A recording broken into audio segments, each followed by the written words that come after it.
The union budget is announced in one day, but its impact plays out for years. Some numbers look good on paper, some announcements sound exciting. But what really matters is what this budget means for the economy, sectors, and investors going forward.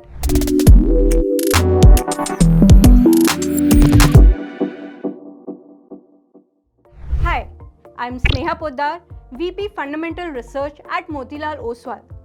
In this video, I'll be decoding the union budget for you in a simple and easy to understand manner. So let's start with the big picture.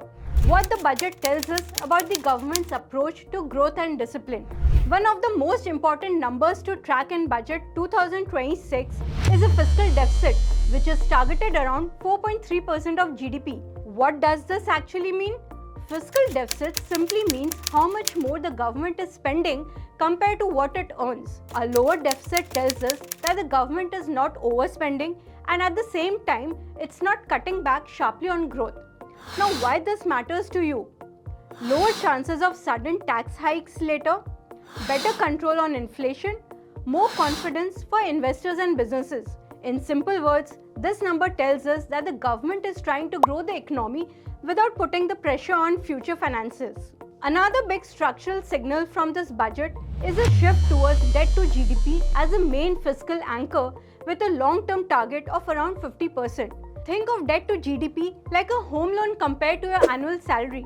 If your income grows but your loan stays under control, your financial health improves. Now, why this is important? Shows long-term planning, not just year-to-year budgeting. Improves India's credibility globally. Keeps interest rates more stable over time.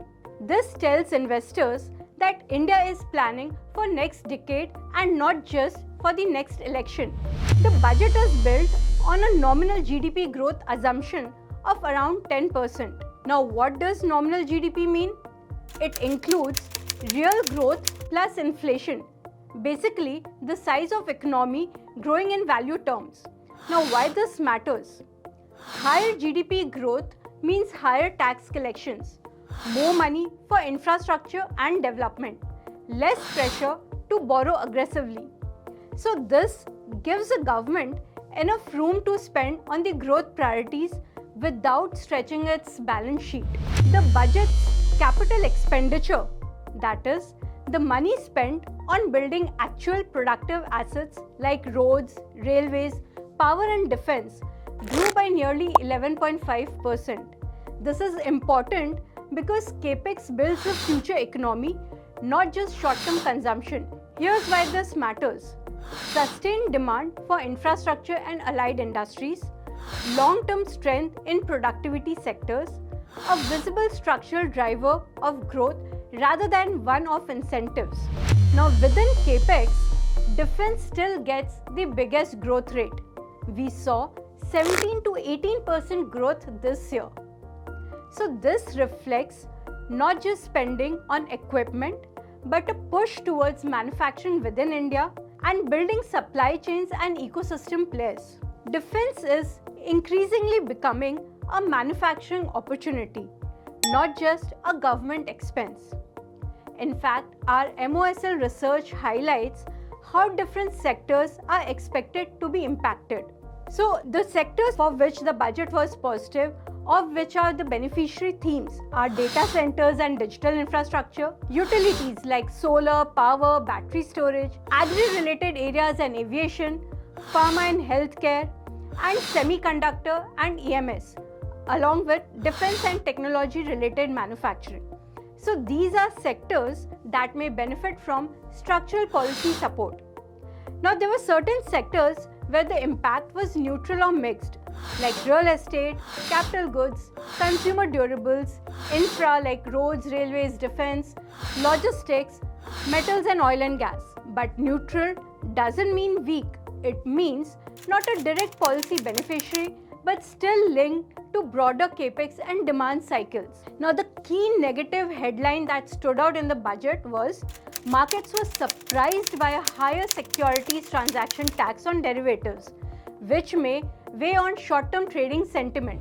So what this means for retail investors? Put all these numbers together and one thing becomes clear. Budget 2026 is not designed to excite markets for one day. It is designed to create visibility, stability, and continuity across sectors. So, who benefits the most? Investors aligned with long-term capex themes, businesses linked to infrastructure, defense, data, and manufacturing, and sectors that benefit from structural policy continuity rather than short-term tax tweaks. It's not about momentary market euphoria, it's about multi-year investment themes. So overall, in a nutshell, the budget largely delivered on fiscal maths but had limited high-impact immediate triggers. The measure of raising STT may hit derivatives activity in the near term, but the larger story is structural economic growth. Market focus may soon shift from the budget to the trajectory of corporate earnings growth, which continues to stay resilient. So this strategic conclusion is crucial. Budget shapes the economy, but earnings drive the market. So these numbers are not just statistics, they tell the story of how the economy is being shaped. And understanding that story early helps investors focus on the right sectors and not just the loudest headlines. For deeper sector coverage, stock ideas and insights, download the Research 360 app.